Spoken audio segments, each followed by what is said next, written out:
นี่ทุกคนวันนี้ได้2ตัวนะครับผมจะเผาโคนนูนแล้วก็ผมจะย่างให้พี่ลูกกินนะครับผมน่ากินจริงๆ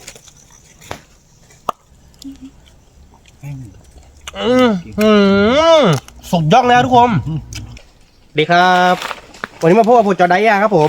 วันนี้ผมจะพาพี่ชัยของวงไปหางหนุ่มครับผมพี่ชัยมาจากอยุธยาครับทุกคน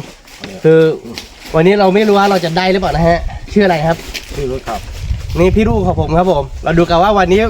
ผมพาพี่ลูกไปหางหนุ่มจะได้หนุ่มหรือเปล่านะฮะเราดูกันนะครับทุกคนถ้าไม่ได้ก็อดเลย เอาจอบไปด้วยถ้าเจอรูก็ขุดเอาทุกคน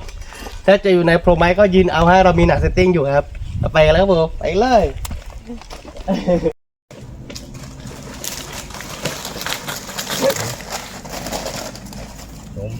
มีไหมพี่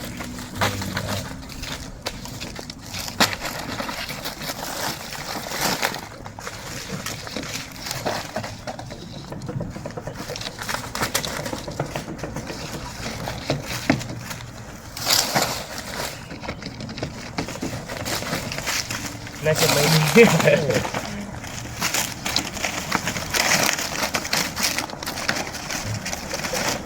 วันนี้เราจะได้หนุ่มกินไหมเนี่ยวันนี้จะได้หนุ่มกินไหมเนี่ยไม่น่าได้มั้งนะพี่รุ่นนะ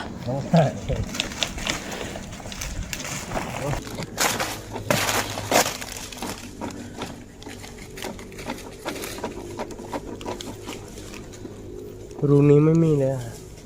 แต่ว่ามันมีแบบว่ารังหนูอยู่ดูข้างบนข้างบนนี่มันมีรูโลอยู่แล้วโอ้โอ้ไม่ถึงเลยพี่ก็ตักตรงไหนแบบว่ายาวๆเลยมันน่าจะขึ้นไปแบบว่าสูงเลยขึ้นไปสุดต้นไม้ที่มันแห้งหรือเปล่า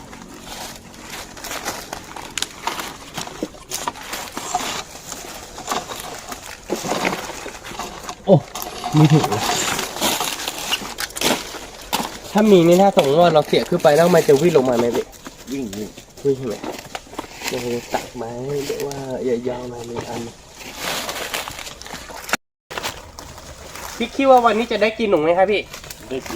ด้กินใช่ไหมครับพี่เราดูนะทุกคนว่าวันนี้พี่ลูกจะได้กินหนูหรือเปล่านะฮะอ๋อไม้มันไม่ตรงอะพี่ไม้มาเอียง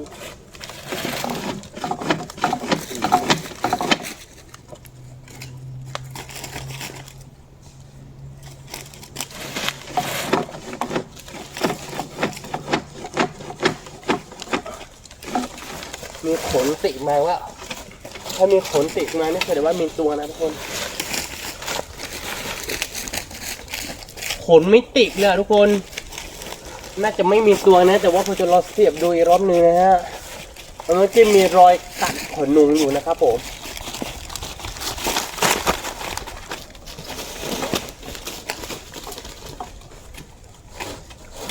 ไม้ของเรามาหักแล้วพี่น่าจะไม่มีตัวพี่ไปหาตัวอื่นกันดีกว่าเอาไปอะไร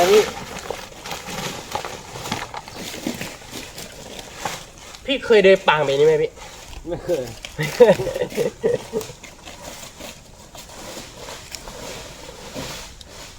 แต่ว่า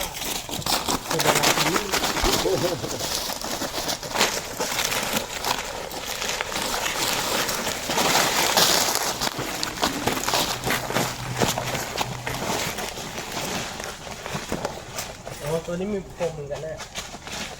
ตัวนี้ไม่น่าจะมีตัวนะมันไม่มีรังเนี่ยถ้ามีรังเนี่ยยังมีตัวได้มีโพรงไม้ด้วยพี่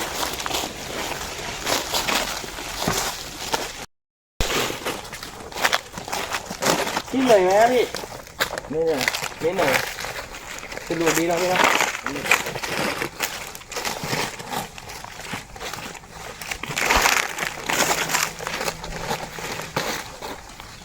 น้องบอกแน่มาไม่เข่าหนูให้หรอพี่ตัวเข่าดีเลย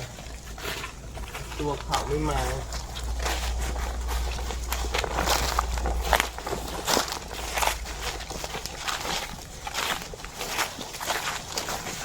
อยากกินหนูย่างไหมพี่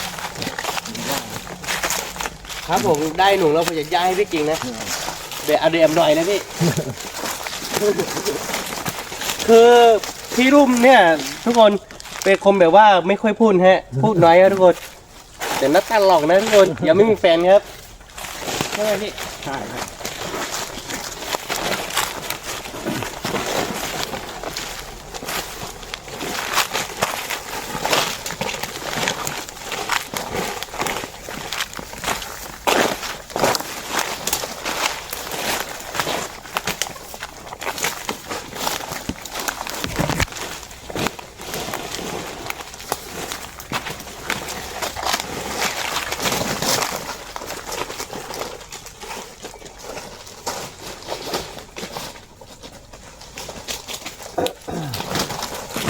ที่นี่เราดูได้ก็กินได้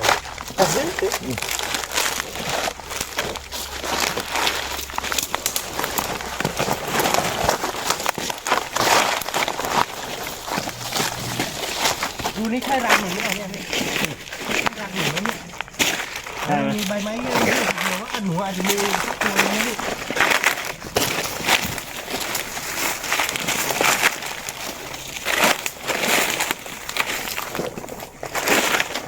โอ้มีรังด้วยแต่ว่าหนูจะเสี่ยงให้พี่ดุงนะถ้าวิ่งไปฝั่งนู้นพี่ไล่เลยนะพี่ ไม่มีเหรอพี่น่าจะไม่มีเนาะ ไม่มี ไม่มี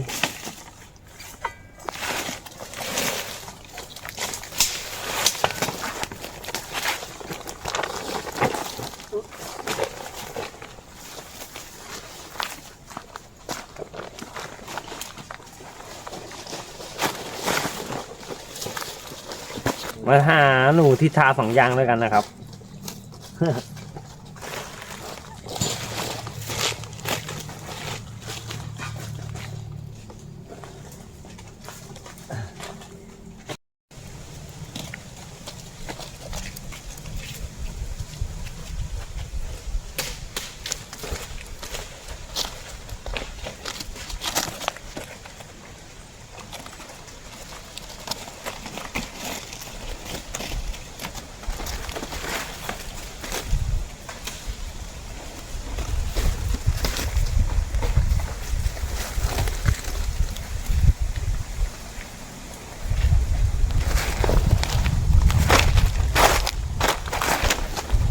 อยู่ฝั่งไหน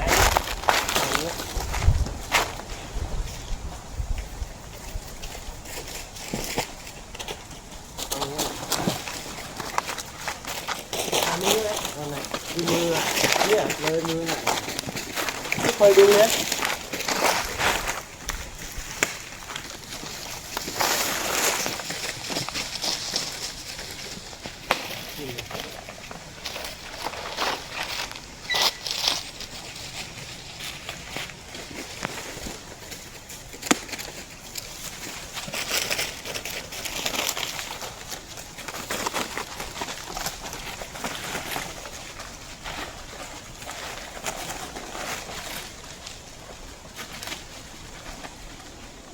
มีโค้งขึ้นไปข้างบน แกก็อย่าเลิกกี่โมงอ่ะ โอ้วิ่งขึ้นข้างบนนี่เหรอ ไปดูนะพี่ อ่า ผมมองไม่เห็นนะพี่รูอยู่ตรงนี้ป่ะพี่ ได้ป่ะน่ะตรงไปเลยน่ะ ข้างเขาวันเลย อ๋อ ต่อข้างเขาวันขึ้นท้องขึ้นไปอ่ะ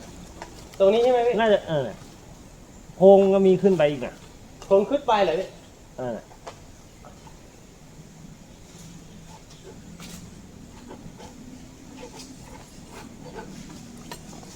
น้องแย่ขึ้นไหม อ๋อก็อย่างที่ใช่ไหม นั่นน่ะมันมีโพรงข้างบนก็มีนั่นแหละแย่ขึ้นตามดอกเนี้ยนี่ ขึ้นแล้ว ขึ้นมา เฮ้ยกระโดดแล้ว ว้าว จะหนูแล้วเหรอ ได้ตัวหนึงแล้ว ได้ตัวนึงเหรอ ค่ะ งูมันหนีไปตัวนึงแล้ว เหรอ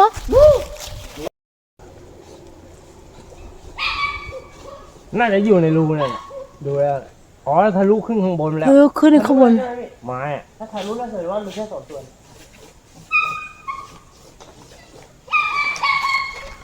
จะหมดไปแล้ว น่าจะหมดแล้วเดี๋ยวลองลงไปดูคันนู้นนะครับตัวนู้นดีกว่า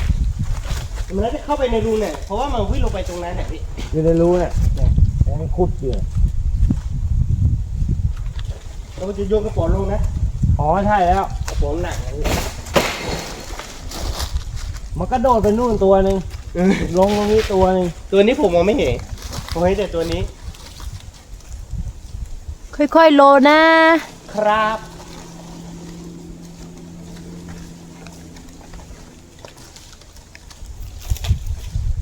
อยู่ในรูน่ะดูแล้ว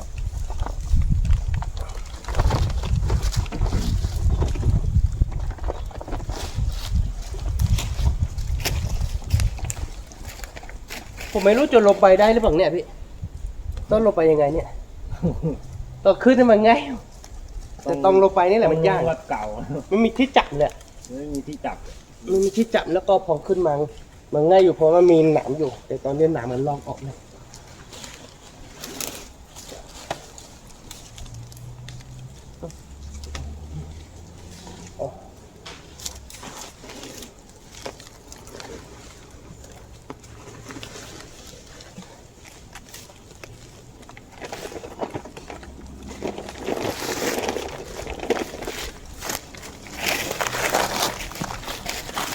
ยัด จะโดนลงไปได้เปล่าเนี่ยถ้าผมเป็นต้นไม้ไม่เป็นครับทุกคน แต่ยังไงผมมากับพี่ลูกก็ต้องหาให้พี่ลูกได้สักตัวนะทุกคน เพราะว่าพี่ลูกมาไกลมากทุกคน มาจากยุธยาจะมายักหนูที่ทั้งสองยาครับทุกคนเพราะเลยต้องหาให้ได้ทุกคนเดี๋ยวน้อยๆสักตัวหนึ่งก็จะดิ้งฮะโอ้แต่ว่าปีไม่ง่ายเลยทุกคนต้นนี้ต้นใหญ่เกินไปฮะเมื่อกี้ผมขึ้นไปดูตรงรานของหนุ่งนี่กระโดดลงไปตัวนี้นะเดี๋ยวเราจะไปดูครับว่ามันเข้าไปในพรมได้ป่ะฮะตอนนี้คือผมปีนต้นไม้ไม่เป็นให้มันเหนื่อยมากๆทุกคนต้นมันใหญ่เกินไปฮะเอามีให้หน่อยครับมันน่าจะเข้าไปในพรม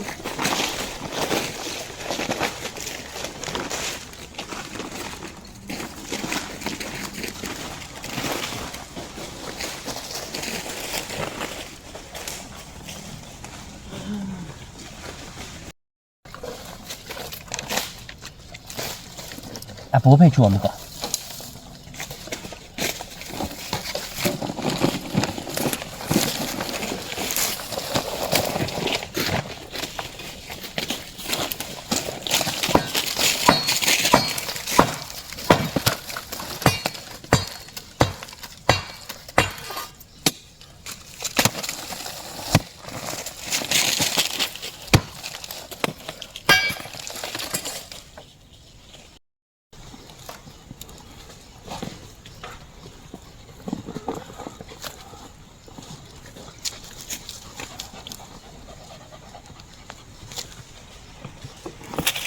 ถ้ามันเข้ามาตัวนี้เขาก็ต้องอยู่กับ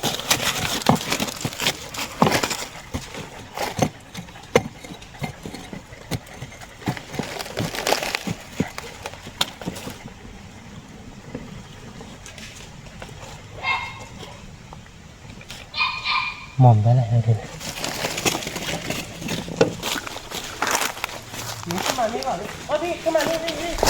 โน้พี่ จุ๊บ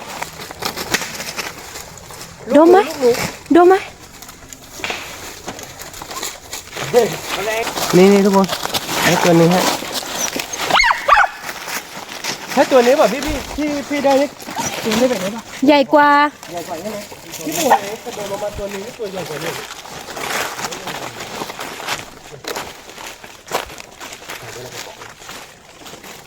ชื่อโบราณมาแว้นอ่ะ เก่งมากเลยเจ้าตัวเนี้ย เจ้าตัวพวกนี้มันเก่งนี่แหละหนุ่มน่าจะไม่มีนะ ตัวแรกวิ่งขึ้นอยู่นู่น น่าจะเป็นตัวเดียวกับตัวเล็กนี่มั้งโผล่อยู่ข้างบนผมมองไม่ถนัดหรือเปล่าเนาะหรือว่าเป็นคนลำตัวนะแต่วงเฮมันกระโดดลงมานี่มันตัวใหญ่อยู่นะพี่รู้สึกว่ามันตัวใหญ่นะ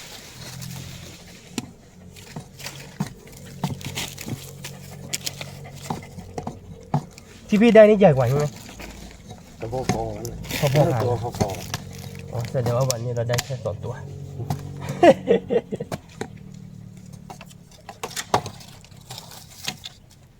ถ้ามีแต่ตัวลูกตัวใหญ่นี่เนี่ย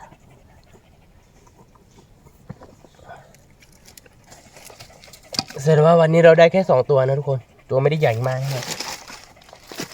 ยังไงก็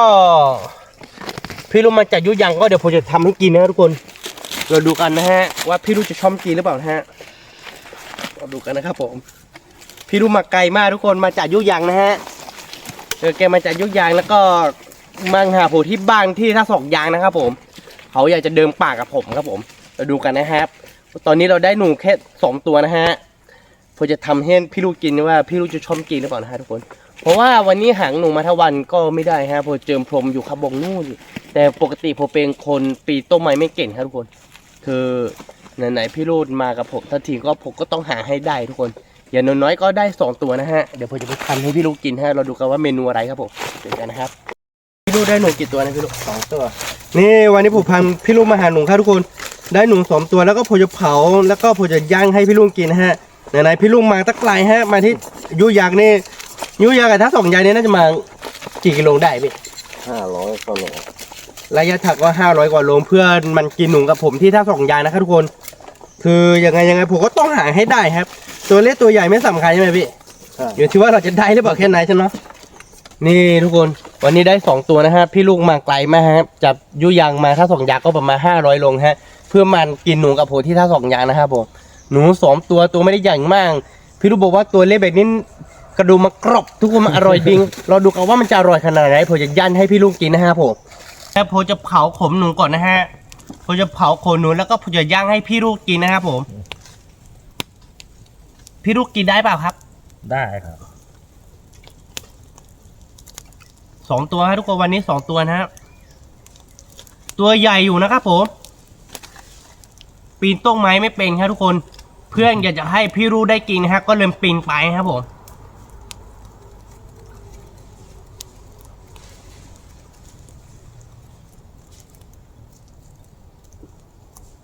ปกตินะผมปีนไม่ได้แหละพี่ต้นไม้ตัวใหญ่ไปนะพี่ปีนต้นไม้เป็นไหมไม่เป็น ล่วงแน่พี่นะเผาขมหนุนเสร็จแล้วครับทุกคนเดี๋ยวผมจะไปล้างนะครับผมจะย่างให้พี่รุ่นกินนะฮะ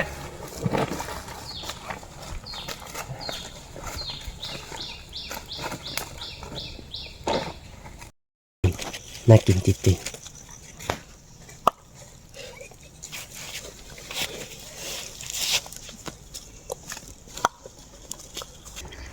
ตอนนี้คือผมย่างหนูให้พี่รุ่นใกล้จะสุกแล้วนะทุกคนพี่รุ่นดูหน้าตามันน่ากินไหมฮะน่ากินโอ้มันน่าจะอร่อยนะครับรออีกหน่อยนึงนะพี่อยู่ยุยามากินหนูที่ท่าสองยางนะพี่มันน่าจะอร่อยนะครับตอนนี้ย่างใกล้จะสุกแล้วอีกหน่อยนึงพี่รออีกหน่อยนึงนะครับใจเย็นๆนะครับผม พี่อยากกินเนี่ยพี่อยากกิน มันใกล้จะสุกแล้วเพื่อนๆรอหน่อยนึงครับทำสุกแล้วเราจะกินให้ดูแบบว่าอ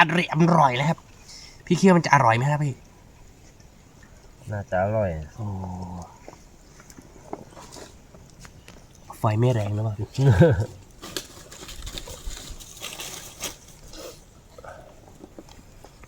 หอมดีนะช่วยนึงไปหวานนิดนึงจมูกปิดว้าวเพื่อนๆตอนนี้มันสุกนะผมน่ากินนะครับพี่ลูกว่ามันน่ากินไหมครับพี่ลูกน่ากินโอ้โหเดี๋ยวเราจะแกะให้พี่ลูกก่อนนะฮะเพราะพี่ลูกต้องมาไกลทุกคนมันจากพระนครศรีอยุธยาครับผมคือผมอยู่ที่ท่าสองยานพี่ลูกต้องมาหาผม500 กิโลก่อนจะได้เจอกันพอเจอกันสักครั้งหนึ่งก็ต้องหาหนูให้กินกันหนูแต่ละตัวมันน่าจะอร่อยดีพี่ลองชิมดูนะฮะอร่อยไม่อร่อยไม่รู้ต้องลองกินดูด้วยตัวเองเนาะพี่เนาะเราจะลองกินดูนะครับว่าอร่อยขนาดไหนทุกคน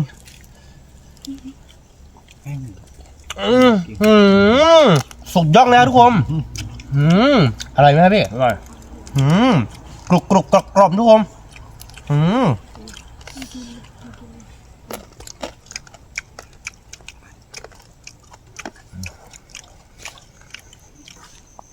พี่หยิบเอาได้เลยนะพี่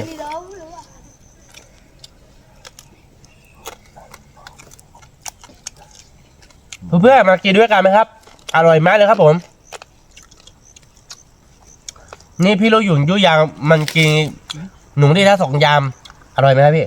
อร่อย แล้วก็ อร่อยมาก เพื่อนๆที่ท่าสองยางเพื่อนๆที่อยุยางมากินด้วยกันกับเราก็ได้ครับ มาหางก็สนุกนะพี่เนาะ ครับ อร่อยมากเพื่อนๆ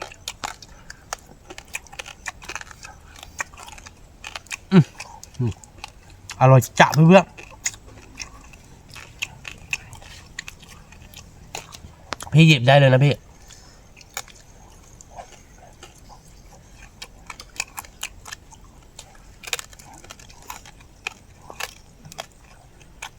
เพื่อนๆหัวครับมากินด้วยกันไหมครับอ๋อกินหัวหนูนะครับผม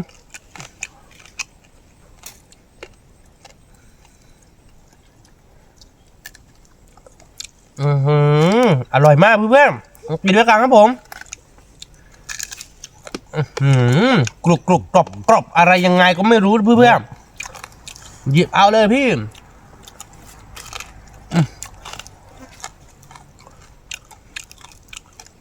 ถ้าพี่มีโอกาสก็พี่จะมาเที่ยวท่าส่งใหญ่ไหมครับ มา เดี๋ยวเราก็ไปหาด้วยกันนะพี่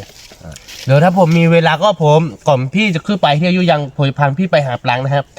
ไปหาปลาแล้วก็เราไปย่างกินกันอีกอย่างนึงพี่เราลืมน้องชายคนหนึ่งน้องชายแล้วเราจะพาน้องชายไปด้วย เราไปด้วยกัน3 คนมันก็ควรจะสนุกดีพี่อร่อยมากพี่หนูย่าอร่อยมากครับเพื่อนๆมากินด้วยกันครับหนูถ้าสอนยาอร่อยแบบนี้นี่เองครับนี่พี่ของมาไกลมากเพื่อนๆเขาอยากจะมากินหนูกับเราครับ ที่ท่าสองยางครับผม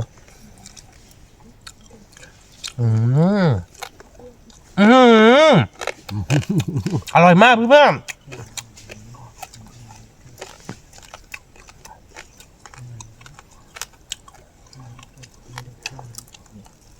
โอ้ชิ้นสุดท้ายพี่กินเยอะๆเลยพี่ อร่อย นี่เพื่อนๆชิ้นใหญ่ๆครับผม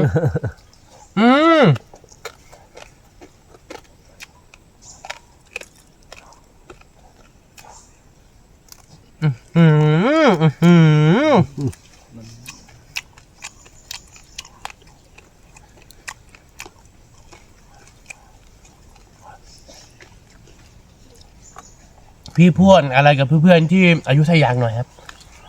มาเที่ยวมากินหนูด้วยกันได้ครับ เดินป่างนะพี่เนาะ เนอะ เดินป่างก็สนุกดีไง ครับ อยู่ที่นู้นก็อาจจะเป็นแบบพื้นที่ราบที่นี่ก็อาจจะเป็นภูเขามันที่ภูเขานะฮะทุกคน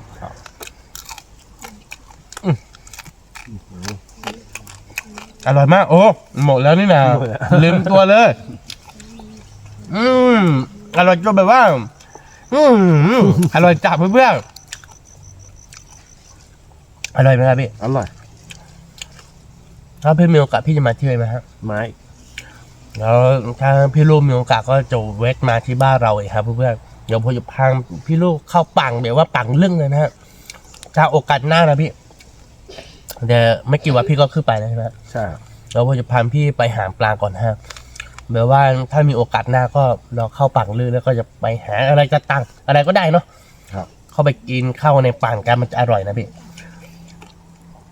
สำหรับที่นี่ก็คงไม่มีอะไรมากเพื่อนๆถ้าชอบใจที่ขอรอมนะครับอย่าลืมกดไลค์กดแชร์ให้เพื่อนๆดูนะครับที่สำคัญอย่าลืมกดกระดิ่งเพื่อไม่พลาดคลิปใหม่ๆขอละครับเจอกันคลิปวิดีโอหน้าครับผมสวัสดีครับ